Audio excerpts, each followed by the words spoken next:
goodness. Thank you.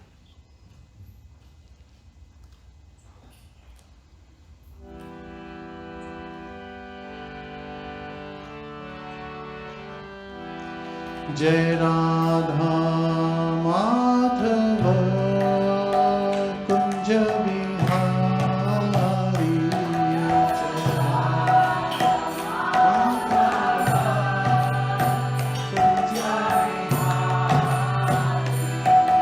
Jai Radha Madhava Kunja Vihari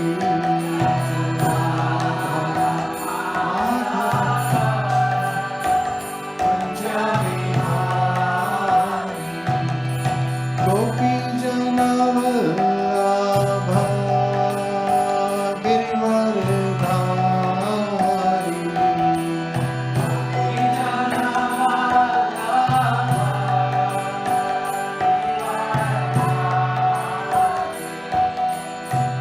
Yashodanandana Vrajjanandana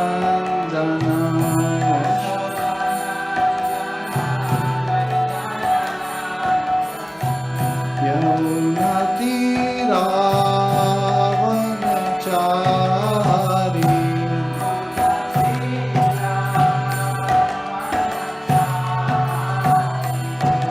Jai Radha Madhava Kunja Vihari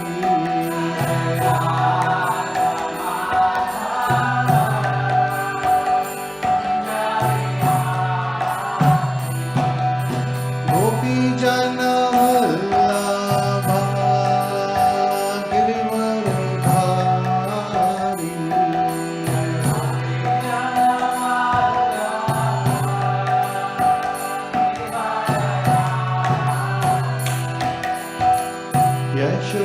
Yashodanandana Vrajjanandana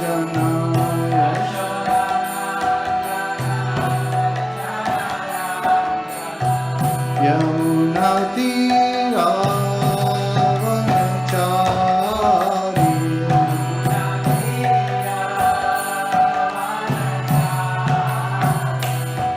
Jai Radha Madhava Kunja Vihari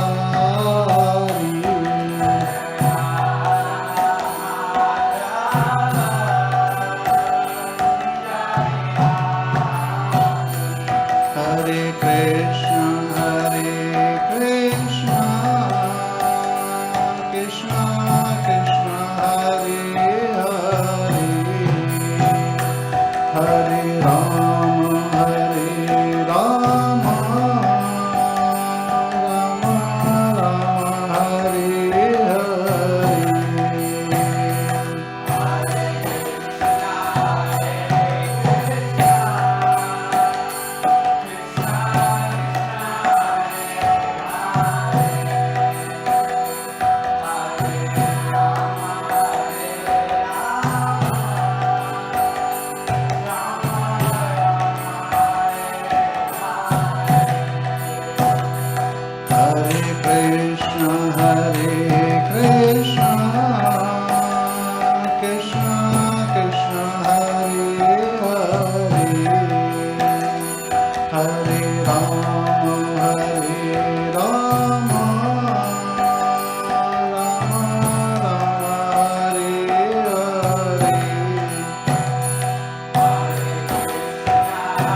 Rama Rama Hare Hare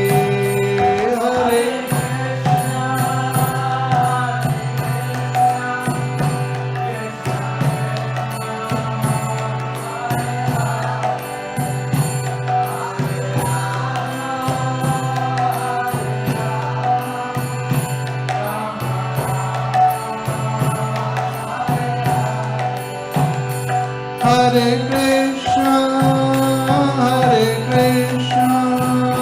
Krishna Krishna, Hare Hare, Hare Rama, Rama Rama, Hare Hare.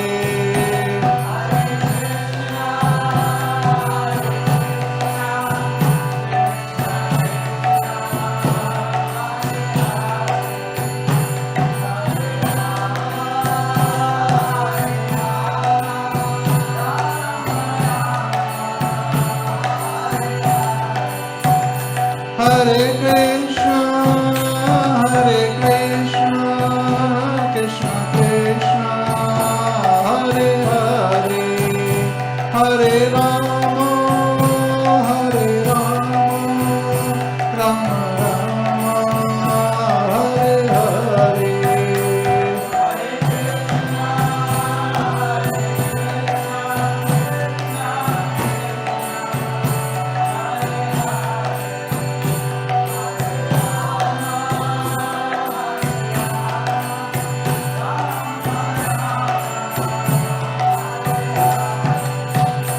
Hare Krishna,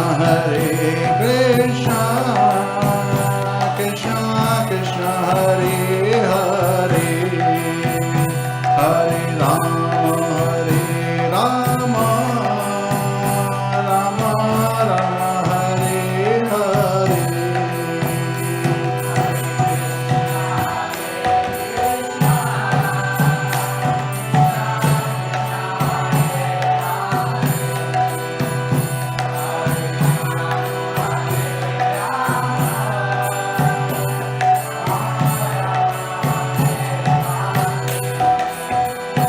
Hare Krishna, Krishna Krishna, Hare Hare, Hare Rama, Rama Rama, Hare Hare.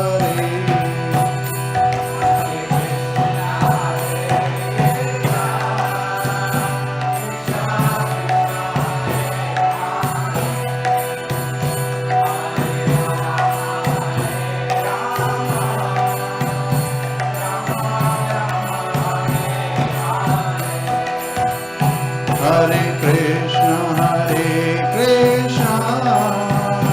Krishna Krishna, Hare Hare, Hare Rama,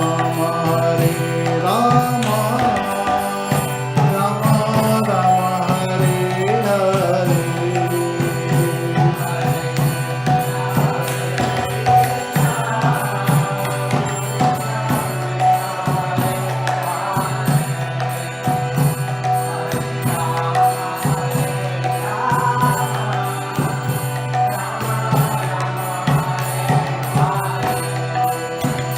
Jai Radha Madhava Kunja Bihari.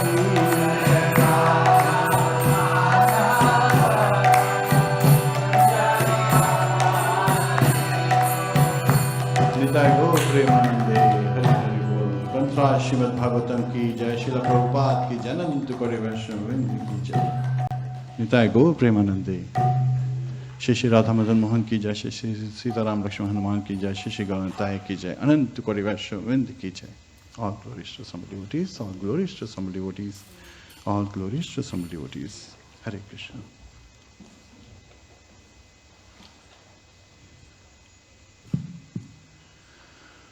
Om Namo Bhagavate Vasudevaya. Om Namo Bhagavate Vasudevaya. Om Namo Bhagavate Vasudevaya. Narayanam Namaskritya Dharam Chaiva Narottamam Devim Saraswatim Vyasam Tato Jayam Udiryet Shavtam Swakatha Krishna Punya Shravana Kirtanaha Hridayantasto Bhadrani Vidhunoti Suhasatam Nashtaprayasha Bhadreshu Nityam Bhagavata Sevaya Bhagavate Uttam Shloke Bhaktir Bhavati Naistiki. Hare Krishna. So today we'll be covering Srimad Bhagavatam 9th canto, chapter 5.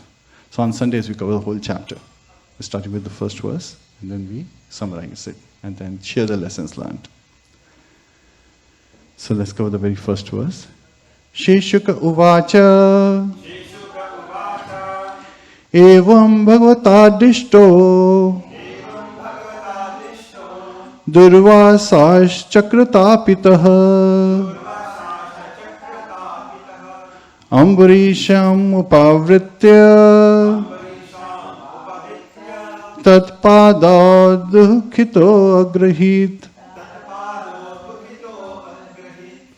Shri Shuka Uvacha Evam Bhagavata Dishto Durvāsā Chakratapitaha Ambarisham Upavritya Tatpada Dukhito Agrahit. Shri Shuka Uvacha Evam Bhagavata Dishto Durvāsā Chakratapitaha Ambarisham Upavritya Tatpada Dukhito Agrahit.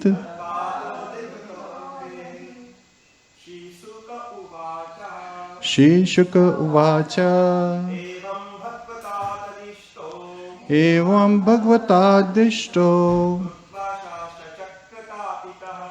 Durvāsā Chakratapitaha Ambarisham Upavritya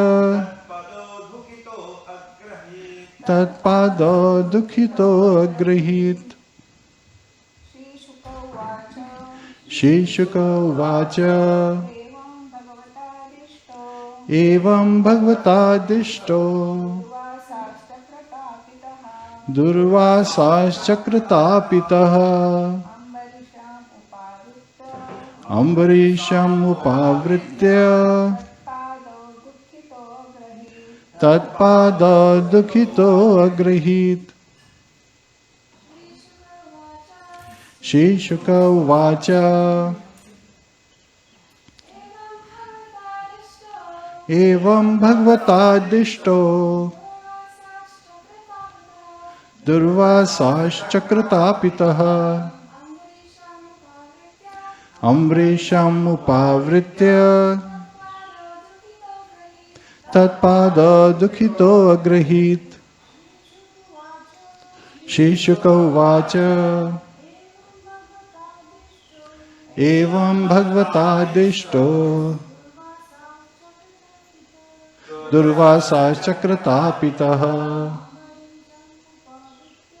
Ambarisham Upavritya Tatpada Dukhito Agrahit. Shri Shuka Uvacha.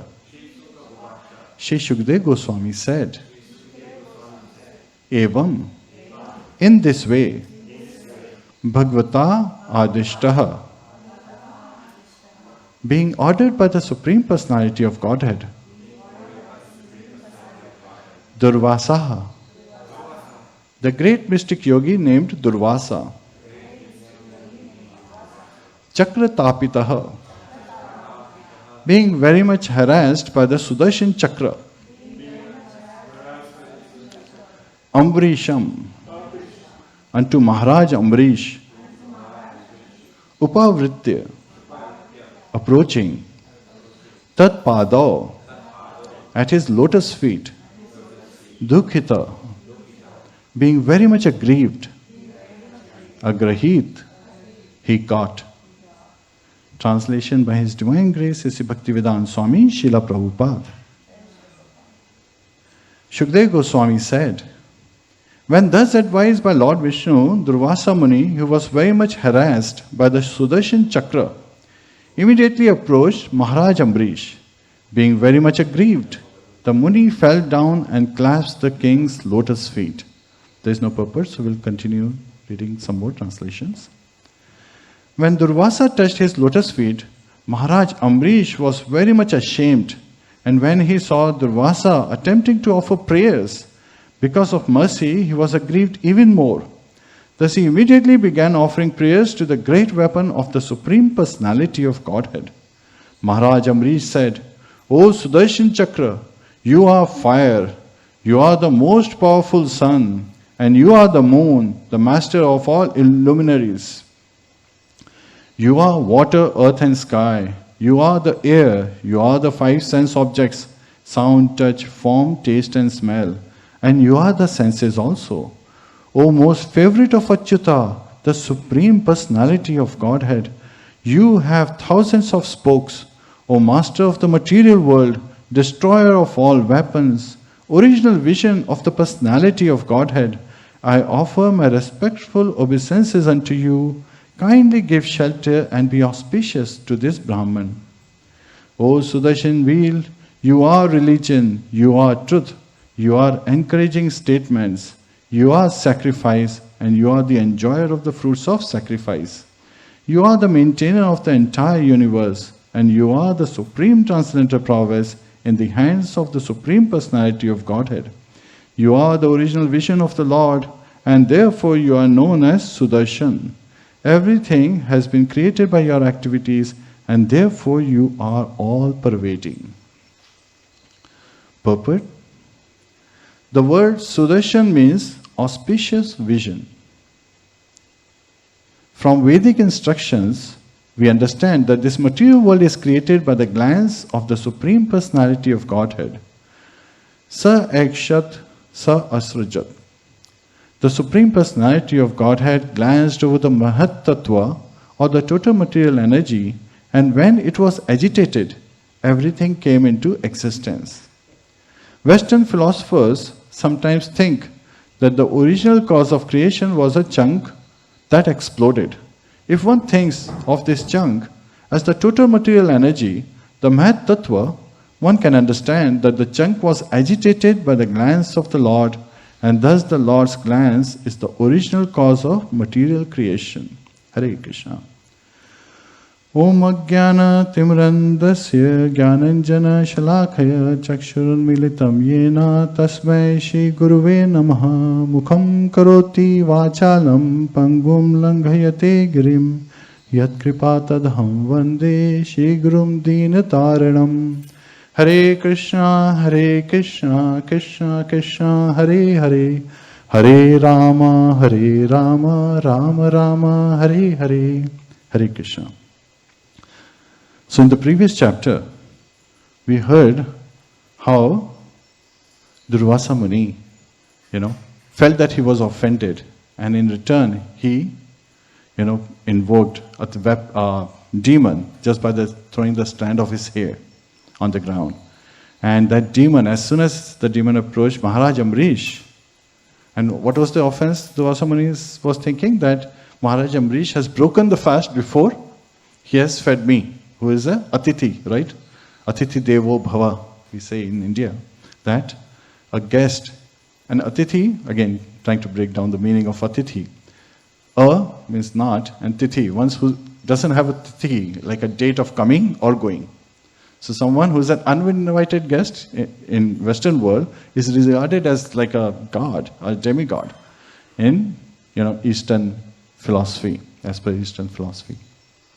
So Durvāsā, untimely, he came, and Ambrish Maharaj immediately offered him obeisances and offered him prasadam, but then he said that he has to, complete his prescribed duties for the day. So he went off to take bath in Yamuna, and then he went into meditation. And here the Muhurt was crossing, right, to break the fast. So at that time, Ambrish Maharaj first took help of the Brahmanas. And this is where we learn the instruction that one should consult the scholars of Vedic, scriptures, so that we can get proper guidance. And in the purport, Srila Prabhupada reveals that he could not get a definite answer. But since he had done Nirjala Ekadashi, right? He had not taken even a drop of water. By taking water, you can break the Ekadashi. And taking water is considered eating yet not eating. So from that perspective, he was very confident that he had not offended Durvāsā Muni. So he takes a little bit of water, but by his mystic power, Durvāsā Muni comes to know that he has broken the fast. And that's why he is offended. And that's why he breaks the strand of his hair, throws on the ground, the demon appears. However, the Supreme Personality of Godhead had previously given Sudarshan to Amrish Maharaj. So Sudarshan immediately appears to defend the devotee and immediately burns that demon to ashes instantly. And the interesting thing is this: Sudarshan, auspicious vision, that's what it means. Su means very nice. Darshan means vision, which shows us very nice vision.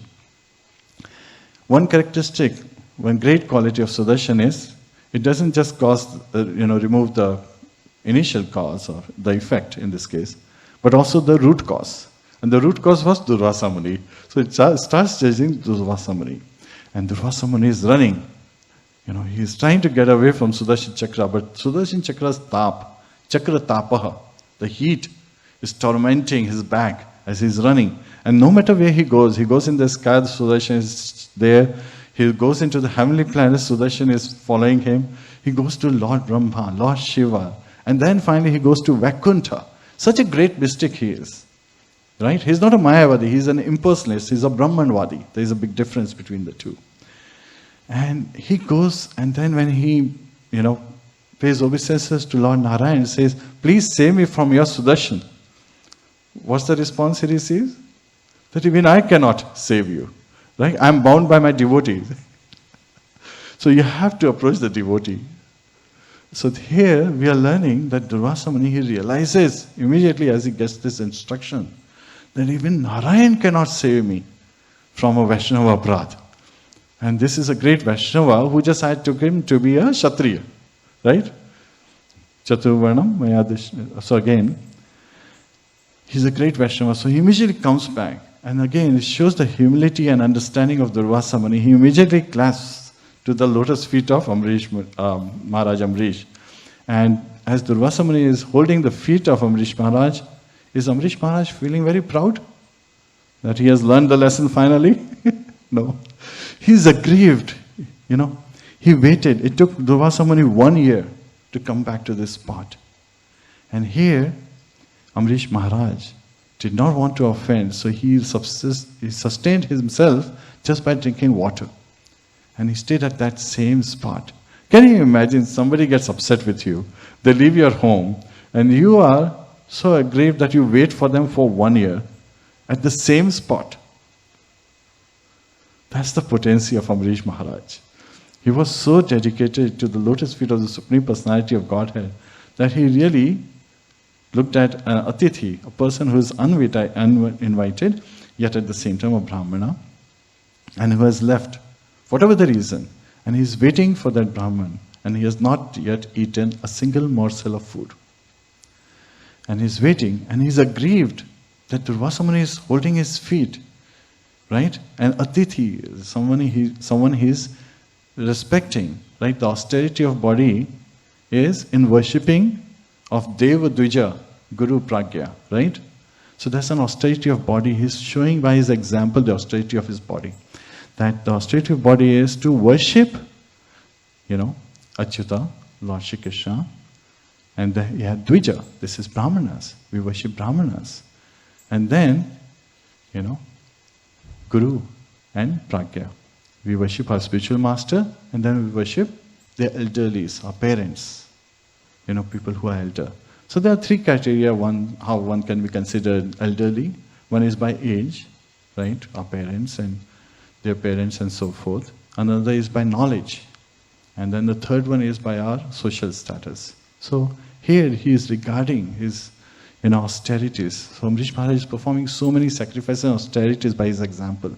So that's what we should follow. It's very interesting that I was having my conversation with my son, Govind, and his perspective was, I need to do this to be able to socially fit, because all of the kids are doing it. And we had this good conversation afterwards. And I said, you should not take example, you should not create the other kids, who are again devotees' sons and daughters, to be your model, right?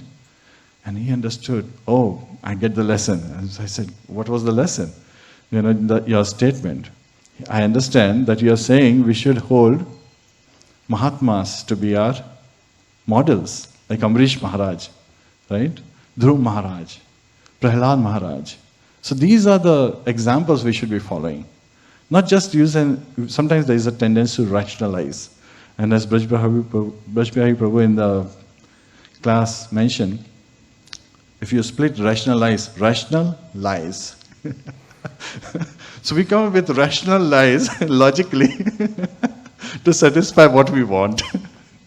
And that should not be the tendency. The tendency should be to, again, follow the Guru, Shastra and Sadhu to be able to identify what's the right direction. And Amrish Maharaj, first he had consulted the Brahmanas. When he did not get a conclusive statement from Brahmanas, he realized that he had done Nirjala Ekadashi, and by drinking water he would not be offending, because he has eaten but not eaten. Yet Durvāsā Muni is offended. And now, what's the state of Durvāsā Muni? Again, this is glorifying Durvāsā Muni also. As soon as he learned the lesson, he immediately corrected himself. And that's why when Shukdev Goswami, when he addressed in the previous chapter, that, there was an offense, a curse of an infallible Brahmana did not affect Maharaj Amrish. So somebody could say, how was Durvāsā Muni infallible? Because he corrected himself. If somebody does not correct themselves and continue to offend and stay in that state, then one becomes fallible. But when somebody corrects themselves, then they are re-established in that position. There is a saying in India, Subah ka bhula, sham ko ghar aaja, to usko bhula nahi kehte. So one who has wandered away in the morning but returns home in the evening is not considered lost, because he has come back home, right? And in this material world, we are all lost. And we all need direction, constantly seeking direction. How do we come to the right, how do we go back home, back to Godhead?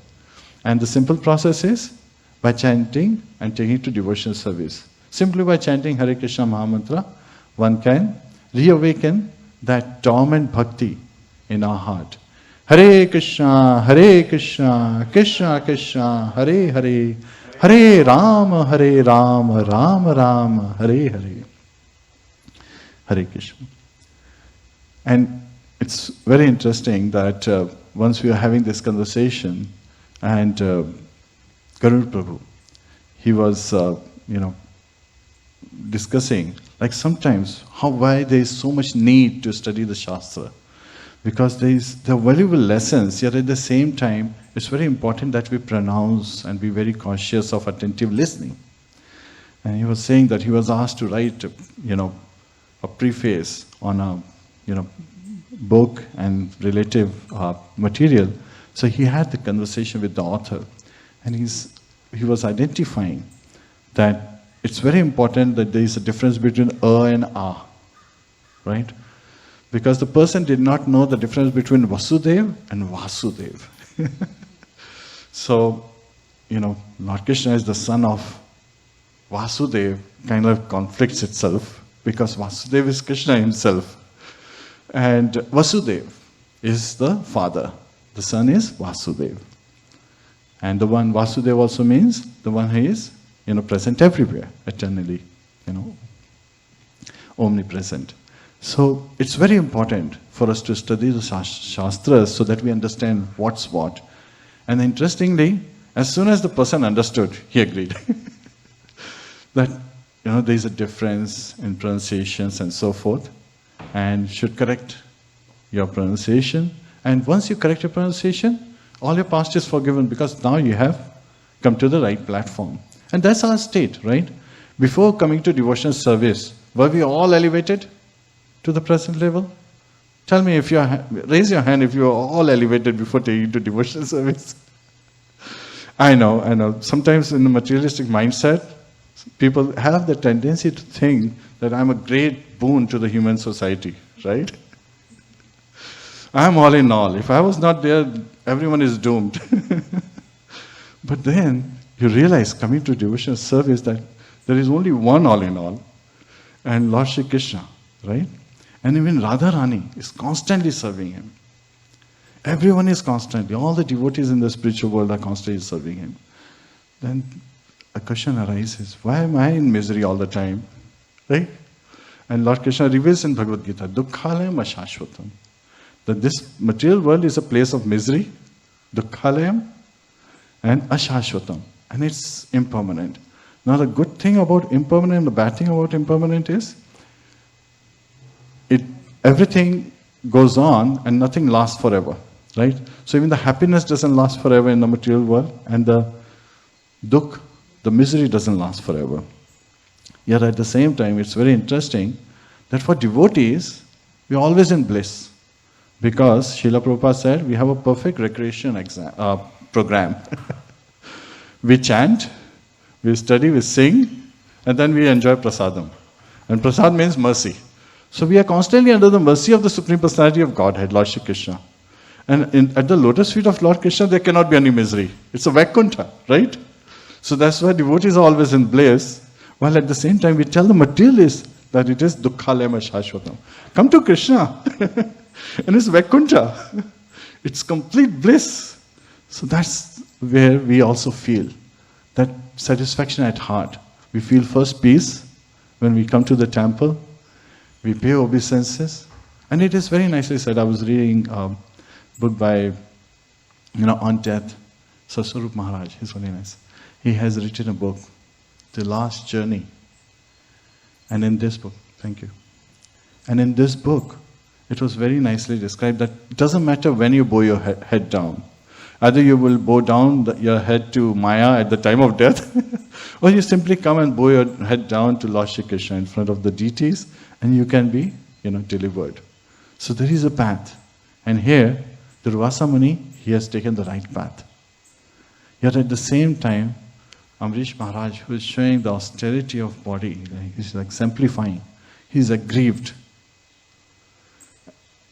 And this is where I'm also reminded of Hridayananda Maharaj. He was saying that Vaishnavas, as Vaishnavas, we should try to be very humble. Because here, Amrish Maharaj is showing humility as well as tolerance. He's tolerating all the demands of the body just by sustaining on water. That's how he's tolerating. Yet at the same time, he's very humble because he's aggrieved. He's not. And one of the simple way is, this was his example. He's a very exalted personality, Hridayananda Maharaj. He said that if you were to tell the temple presidents what things are going wrong in the temple, then you can understand the humility and tolerance. Which is sometimes, astonishing, because we should be exemplifying, the behavior from the Mahajanas. Mahajanas, Sita Pantha, should follow the path of Mahajanas. Anyway, so, again, I just placed the statement as he said. We didn't contemplate it. But he was sharing his examples and the experiences. So moving forward, we learn some great lessons here. Durvāsā Muni, he immediately put down. And what did Amrish Maharaj say? He immediately understood why this is happening. He is tormented by the heat of Sudarshan. With his 1,000 spokes, it's very hot, right? When it's really active to punish someone. And that heat is tormenting the back of Durvāsā Muni. So he immediately starts offering prayers to Sudarshan Chakra. And while he is reciting these prayers are astonishing. And one of the key aspects, as I was focusing, as Sudarshan Chakra, he's being glorified.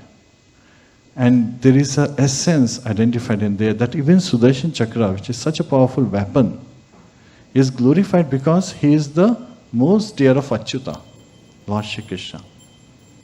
So he is identifying that even such a great weapon is glorious because there is an association, there is a relationship with Krishna. So anything in relationship with the Lord is glorious. So that's glorified. And also, he is the very cause of this material creation and its sustenance and everything that goes on in this material world. So there's primary creation coming from Krishna as Purusharthas and so forth. And then there is secondary creation by Lord Brahma. And then maintenance of, Brahma, Vishnu, Mahesh, the three personalities. They are responsible for creation, maintenance and destruction in the secondary creation arena. In the primary creation arena, of course, the Purusharthas, all the universes merge back into the body, and then again as exhalation happens, all these millions of universes, they emerge and come into being again. And here, as soon as Sudarshan Chakra hears these prayers, there is a great blessing actually. I wanted to share the blessing. That anyone who chants this narration or even thinks of this narration about the activities of Maharaj Amrish certainly becomes a pure devotee of the Lord. Raise your hand if you want to become a pure devotee of the Lord. Not you, Prabhu. You already are. So, it's amazing. Just by remembering this narration, you can become pure devotee of the Lord. Because if you follow Maharaj Amrish's example, Durvāsā Muni and the Amrish Maharaj both were threatened for life. Right? When the demon appeared to kill Amrish Maharaj, the same threat was there. And how was Amrish Maharaj? He was meditating on the Lord with his folded arms for Durvāsā Muni. Right? That was his attitude. And as soon as Sudarshan Chakra appeared, Durvāsā Muni took a flight. Right? He immediately ran and he was trying to find solution elsewhere, while the solution was right in front of him. But then he found the solution, he immediately took to it. He didn't waste a single second. He immediately took to it without any, further prestige and pride and all those thoughts. He immediately surrendered and clasped the lotus feet of Amrish Maharaj. And Amrish Maharaj with his prayers satisfied Sudarshan Chakra.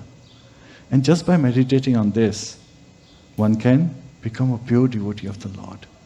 Amazing. One of the other aspects is Amrish Maharaj in his prayers reveals some of the important things that we should also follow. In the 10th verse, the translation goes, if our family has given charity to the proper persons, if we have performed ritualistic ceremonies and sacrifices, if we have properly carried out our occupational duties, and if we have been guided by learned Brahmanas, I wish in exchange that this Brahman be freed from the burning caused by the Sudarshan Chakra. So there are 4 activities he's identifying that we should follow. First is giving charity to the proper person. Right? It's very interesting. It reminds me of something I read. That there was this gentleman, every day he would get his salary. Of that, he would give 100 rupees, in India, to the beggar who was outside the temple, and he would go to and pay obeisance and come back. So what happened was, there was some tough situation at the job, and he was demoted and so forth. Everyone's salary was cut. Sometimes it happens in life. So he was going to the temple. He got his salary. This time he gave 50 rupees to the beggar. And the beggar said, why 50 rupees? You used to give me 100 rupees. He said, well, there was demotion, there was problem at job, and so I'm not getting anything. He's like, okay, you're not getting anything, but why are you cutting it from my salary? Right? So sometimes that tendency could be there. So we have to understand that we have to give charity to the right person, who's not considering as a salary he's earning sitting at the footsteps of a temple. Instead of that, one who is engaged in the service of the Lord. Srila Prabhupada was shown this picture of a yogi, who was offered a lot of treasure, a lot of wealth, and the yogi was holding his hand back. What was the state? Srila Prabhupada said that you bring that wealth to me and I'll go like this. Why? Because I'll engage in the service of Lord Shri Krishna, to whom it belongs. And there is an example given that if someone is walking and they saw $1, some money on the road, there can be 3 actions looking at that $1. One is someone can ignore and move forward. Doesn't belong to me, That's Brahmanvadi's attitude. Doesn't belong to me, let me move forward. Another person would come and like, oh, nobody seems to be claiming it belongs to me, right? That's materialist. That's Mayavadi, right? And then the third one is, we'll pick up this dollars, belongs to someone, let me find out who the real owner is, and then return it to him. So, a devotee of the Lord, Shishi Galantai ki jai.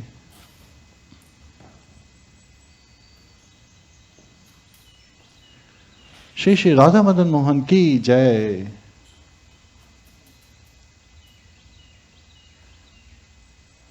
Shishi Sita Ram Lakshman Hanuman ki jai. Nitai Go Premanande, Srila Prabhupada ki jai. Hare Krishna.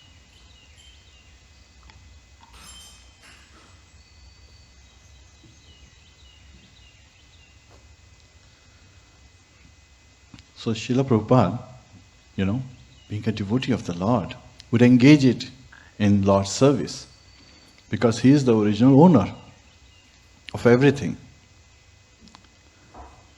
Sarvalok Maheshwaram, right? He is the supreme proprietor. Everything belongs to him, so should be engaged in his service. That's the lesson we learn. So, charity should be given to the proper person, first. Second, perform ritualistic ceremonies and sacrifices. Bhoktaram yagya tapasam, right? So, Lord Krishna in Bhagavad Gita reveals the peace formula, right? Bhoktaram yagya tapasam sarvalok maheshwaram surhidam sarva bhutanam gyatva mam shantim richati. Bhoktaram yagya tapasam. So, who's the final, enjoyer or beneficiary in this particular case of all the yagyas? Who's the Yagya Purusha? He's identifying. It's Lord Krishna himself.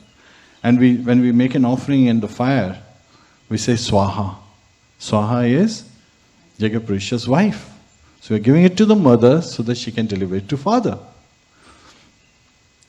So here, everything should be, done. So all the activities like ritualistic ceremonies and sacrifices, they should still be done to please the Lord, in service of the Lord.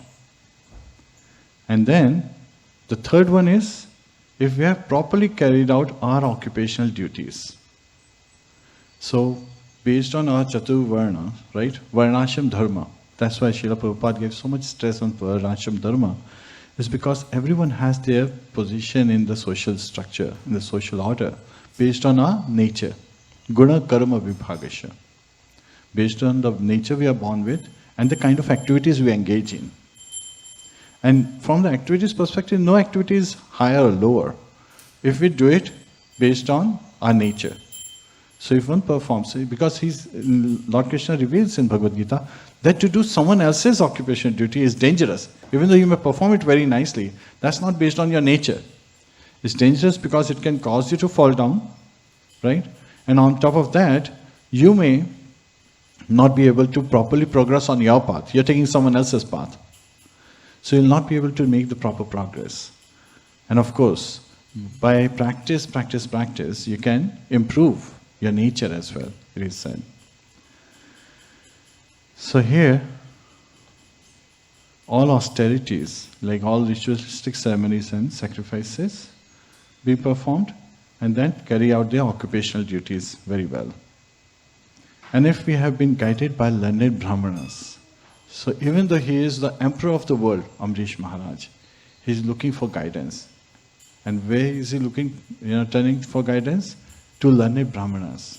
Yet at the same time, in the purport, Srila Prabhupada reveals that when he didn't get an answer, he went back to the Shastra.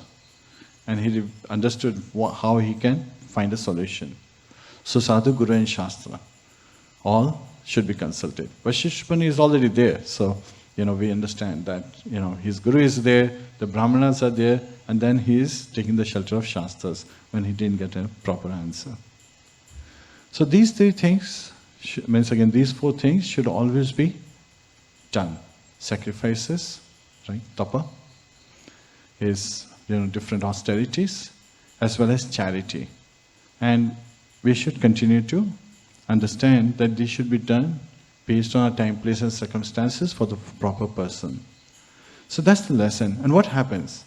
Now, as soon as Sudarshan Chakra, forgives, Durvāsā Muni and leaves, immediately Amrish Maharaj picks him up.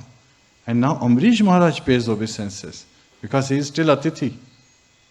The austerity of the body to worship the Brahmana is still his. He's setting this example. He immediately pays obeisances to Durvāsā Muni and seats him at nicely and then washes his feet, literally worships him and offers him prasadam. And Durvāsā Muni is surprised, right? That he's such a great Vaishnava. And there's not a change. He's the emperor of the world. And thinking of him as a Kshatriya, I actually offended him.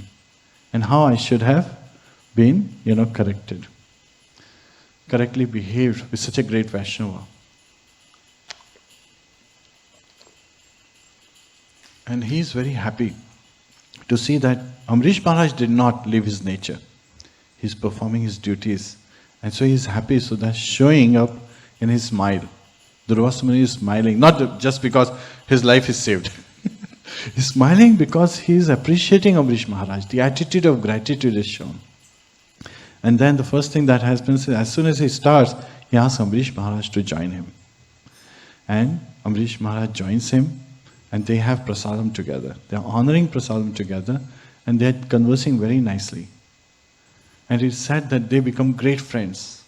And after, having performed his time as the emperor of the world, Amrish Maharaj, he divides the kingdom among his sons, and he goes to Mansarovar north and engages in devotional service and attains the supreme abode.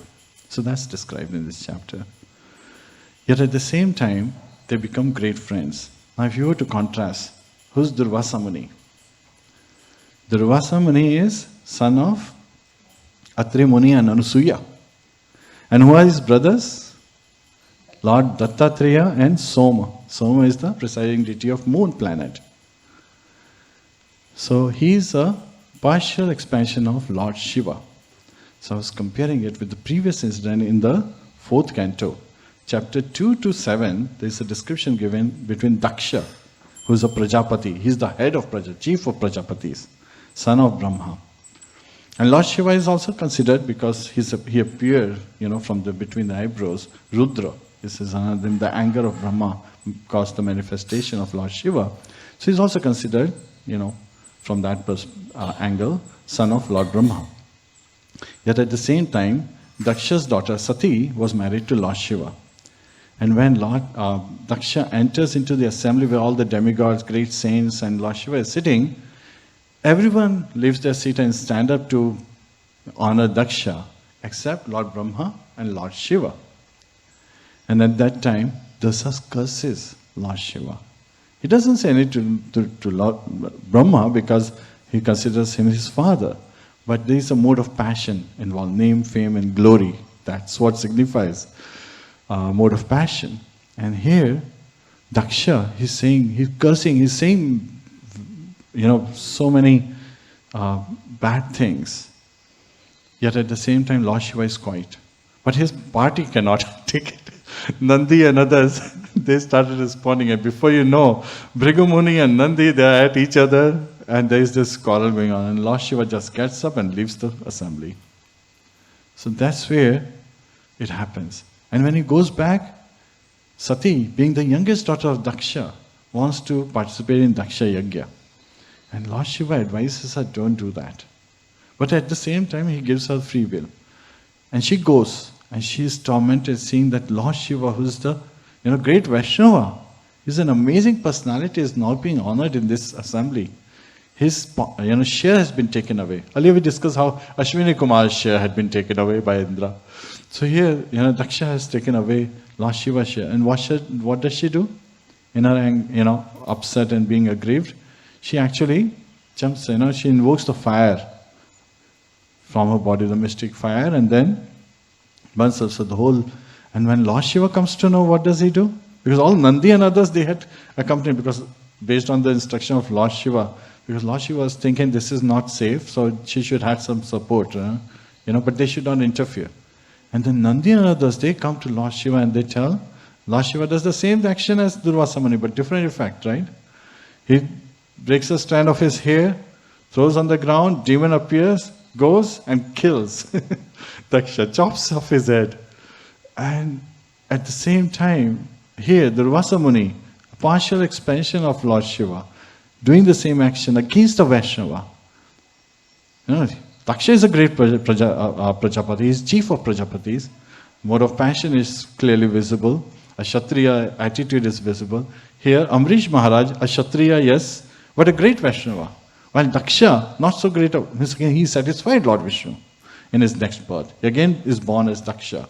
And then he satisfied Lord Vishnu. And he has the darshan of Lord Vishnu. He prays. So again, he also has advanced further and in his next birth. But at this time, he is offending a Vaishnava. So Vaishnava Aparadh, when you perform, no matter which varna the person belongs to, the simple way is to ask for forgiveness. And how do you ask for forgiveness? Durvāsā Muni reveals it. That you should just hold their feet and ask for forgiveness. You know, and sometimes offenses happen knowingly and unknowingly. That's why we always pray, you know, we say the Vaishnava Pranam prayer. Just to seek forgiveness for any Vaishnava that we may have, you know, performed knowingly or unknowingly. Based on time, and I know it's time for Prasadam, the third activity of our recreation program. So again, one can simply take to devotional service by chanting Hare Krishna Mahamantra. And all these auspicious qualities will develop. Yet at the same time, one should make an effort to read the Shastra. Srila Prabhupada, he put a lot of effort in writing these books. For whose benefit? To do book distribution only? No. He said, my books are meant for my devotees, right? My disciples to read. And their disciples, of course, he intended. And it means, again, it's for the society. Members of society should take it seriously and read these books daily. And chant the Hare Krishna Mahamantra more attentively and more submissively to develop the feeling of humility and tolerance. Hare Krishna, Krishna Krishna, Hare Hare, Hare Ram, Ram Ram, Hare Hare, Hare Krishna. Any questions or comments? Yes, Prabhu? Yes. Kantra Srimad Bhagavatam ki jai, Srila Prabhupada ki jai, Anant Kori Vaishnavind ki jai, Nitai Go Premanande, Hari Hari Bo, Hare Krishna.